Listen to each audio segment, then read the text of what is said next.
फेसबुकमा सानो क्रिएटरहरूको लागि एकदमै बिगेस्ट अपडेट आइसकेको छ, जुन अपडेटले साना क्रिएटरहरूलाई एकदमै फाइदा हुने भएको छ। फेसबुकले उनीहरूको भिडियोलाई आफैले प्रमोट गरिराखेको छ। जसको भिडियोमा पनि 100, 200, 500 भ्युज आइरहेको थियो, उनीहरूको भिडियो अब 81 बढ्ने भएको छ। फेसबुकले उनीहरूको भिडियो आफैले प्रमोट गर्दैछ। सो यो अपडेटले अब साना क्रिएटरहरूलाई एकदमै फाइदा हुने भएको छ। जति पनि साना क्रिएटरहरू छन् उनीहरूको भिडियोलाई चाहिँ फेसबुकले फलोअर्स भन्दा पनि नन फलोअर्समा रिकमेन्ड बढी गरिरहेको छ। यसले तपाईको के हुन्छ भने रिच इन्गेजमेन्ट बढी आउँछ। तपाईको नन फलोअर्समा तपाईको भिडियो चाहिँ वाच भयो भने रिच इन्गेजमेन्ट बढी आउँछ र तपाईको वाच टाइम पनि बढी आउँछ। फेसबुकको मेन इम्पोर्टेन्ट भनेकै रिच इन्गेजमेन्ट हो। रिच इन्गेजमेन्टमा तपाईले बढी ध्यान दिनुभयो भने तपाईको भिडियो अटोमेटिकली भाइरल हुन्छ। सो मैले यो कुरा तपाईले भनिराख्दा विश्वास पनि नलाग्न सक्छ। मैले आफ्नो मोबाइलको स्क्रिन शेयर गरेर तपाईलाई देखाउन पनि चाहे। जस्तै कि म आफ्नो प्रोफाइलमा गए हैन र अलिकति तल आएर मैले तपाईलाई आफ्नो भिडियो देखाउँछु हैन।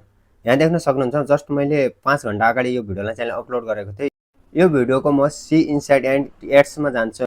यो भिडियोमा चाहिँ मेरो 135 भ्युज आएको छ हैन। मेरोमा फलोअर्स पनि त्यति धेरै छैन र मेरोमा सबै नन फलोअर्ससम्म रिकमेन्ड गरेको छ। फलोअर्स भनेको कति छ 6% जति मात्रै फलोअर्सलाई रिकमेन्ड गरेको छ भने नन फलोअर्सलाई 94% रिकमेन्ड गरेको छ। यो भिडियो नन फलोअर्ससम्म बढी भेजेको छ यो भिडियोलाई।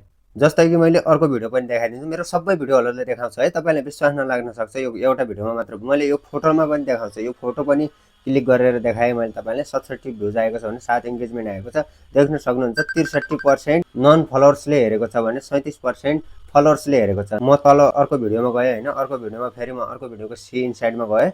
देख्न सक्नुहुन्छ 126 भ्युज आएको छ। यसमा पनि 96% नन फलोअर्सले हेरेको छ भने अर्को देखाउँछ। अर्को भिडियोमा यो भिडियो मैले एक दिन अगाडि अपलोड गरेको छु हैन। यो भिडियोमा पनि देख्न सक्नुहुन्छ 91% नन फलोअर्सले हेरेको छ भने 9% जति फलोअर्सले हेरेको छ। फेसबुकले अब जति पनि साना क्रिएटरहरू छन् अथवा नयाँ क्रिएटरहरू छन् उनीहरू सबैलाई एकदमै प्रमोट गरिराखेको छ। उनीहरूको भिडियोलाई चाहिँ बुस्ट गरिराखेको छ। उनीहरूको भिडियो नन फलोअर्ससम्म बढी भेजिराखेको छ। यसरी तपाईको रिच इन्गेजमेन्ट बढ्ने गर्छ। यसको लागि तपाईले ओरिजिनल कन्टेन्ट मात्र बनाउनुस् है। ओरिजिनल क्रिएटरलाई मात्रै सपोर्ट गरिराखेको छ फेसबुकले।